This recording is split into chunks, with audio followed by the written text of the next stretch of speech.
les agents du système de domination parlementaire, dont je conteste frontalement la légitimité à faire ce qu'ils font. Tous ces gens-là disent de moi pique-pendre en déformant ma pensée et en évitant soigneusement de m'inviter dans des débats. Parce que c'est compliqué dans un débat.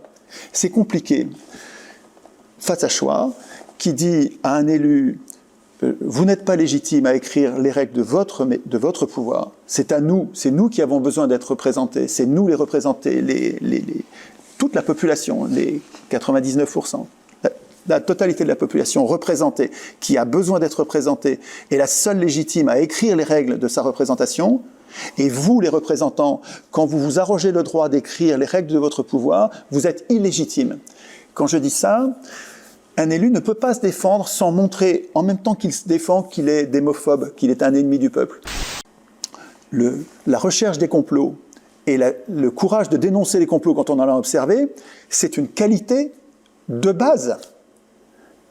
Et le courage, une qualité fondamentale de citoyen. Un citoyen digne de ce nom devrait être soucieux, devrait faire attention aux différentes intrigues, et quand il en repère, avoir le courage de les dénoncer publiquement. Et l'Iségoria, le droit de parole, ce qu'on appelle aujourd'hui la liberté d'expression, lui permet de le faire en gardant la vie sauve, en gardant sa liberté sans crainte. Bon, la plupart des citoyens n'avaient déjà pas ce courage-là à Athènes, et la plupart des citoyens aujourd'hui n'ont pas ce courage-là aujourd'hui. Normalement, le boulot est donné aux journalistes.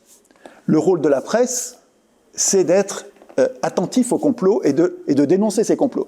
La presse fait le boulot des citoyens, permet aux citoyens, permet au régime démocratique de survivre, même si tout le monde ne fait pas le boulot de surveiller les complots, la presse, elle, doit le faire. C'est son boulot, le boulot du journaliste.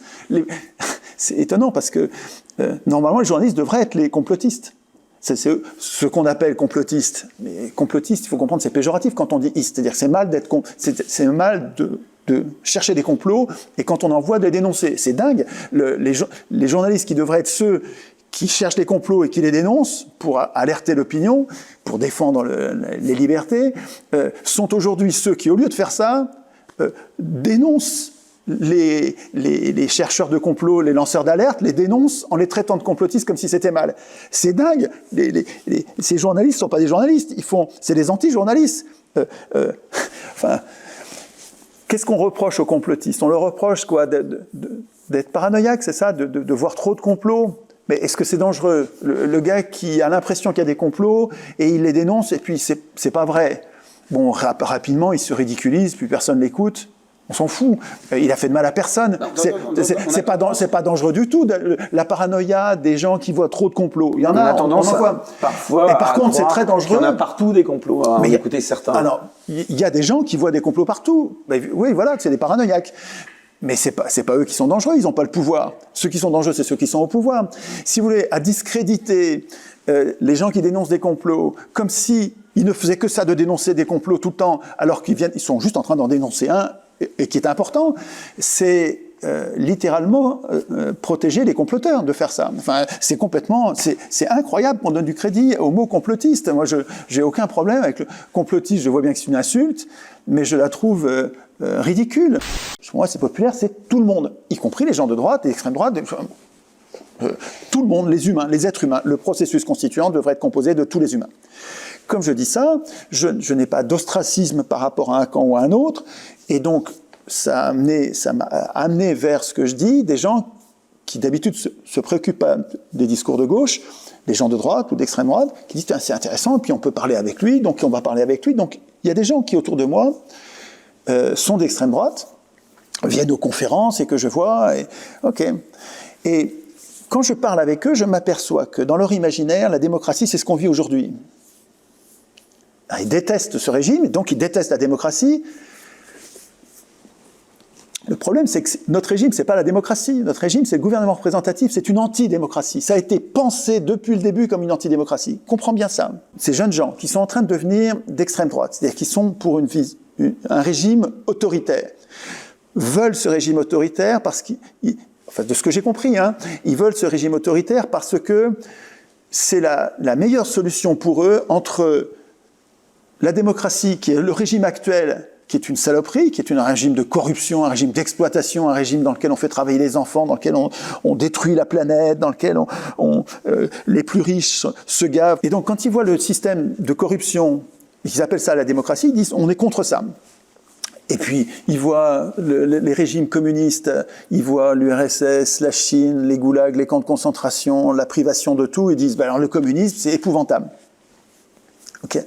Et donc, ils préfèrent le fascisme, qui est un système d'ordre. Et là, si on discute, et que je leur dis, mais la démocratie, c'est pas ça, la démocratie. Il y a une autre possibilité, qui n'est pas une troisième voie, qui est une quatrième voie, qui est autre chose, qui est un régime dans lequel le peuple écrit lui-même les règles de la représentation, écrit lui-même la Constitution, donc il écrit des règles qui lui permettent de garder le contrôle des élus, qui lui permettent d'empêcher le régime tyrannique. Est-ce qu'on peut en profiter pour dire exactement ce que c'est le peuple pour vous? Le peuple, c'est tout le monde, c'est tous les êtres humains qui vivent sur un territoire ensemble. Ce qu'on observe à chaque fois pendant les élections, c'est une espèce d'effervescence politique où les gens s'occupent de politique, font plus de politique. D'habitude, ils sont plutôt éteints politiquement, et puis à l'occasion des élections, ils se donnent un peu de mal. Et donc, c'est l'occasion de faire grandir un peu les idées, de les faire monter, de parler du RIC, de parler... Vous considérez qu'il n'est pas légitime s'il est réélu, Macron?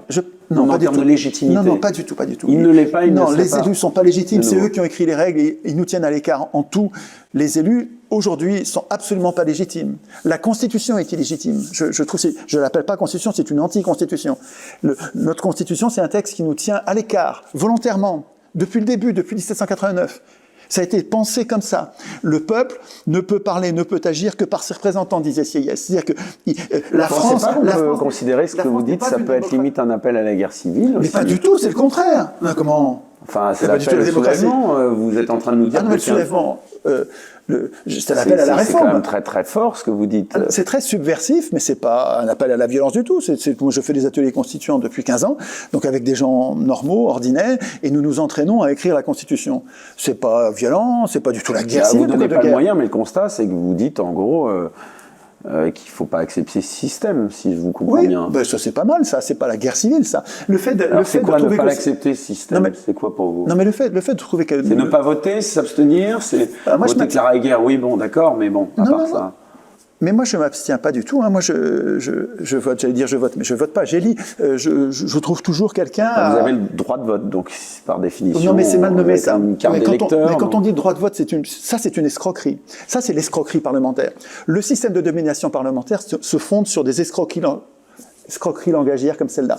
Appeler droit de vote le droit d'élire, ça, c'est vraiment une escroquerie. Parce que justement, quand j'élis, je renonce à voter. Je ne déciderai de rien. C'est l'élu qui va tout décider à ma place. Donc ça, c'est vraiment une escroquerie. Quand on dit droit de vote, et puis c'est passé dans le langage, et c'est dur, moi-même, ça me vient quand je dis je vote pour quelqu'un. Non, tu votes pas pour quelqu'un, tu l'élis. Donc tu voteras rien. Il ne faut pas utiliser le mot vote. Donc il faut s'entraîner. Tu votes pour un représentant. Oui, mais c'est-à-dire tu votes que tu voteras pas, quoi. Donc c'est un renoncement à voter, donc il ne faut pas l'appeler comme ça, tu vois. Si tu appelles vote l'acte par lequel tu renonces à voter, tu n'arrives pas à penser.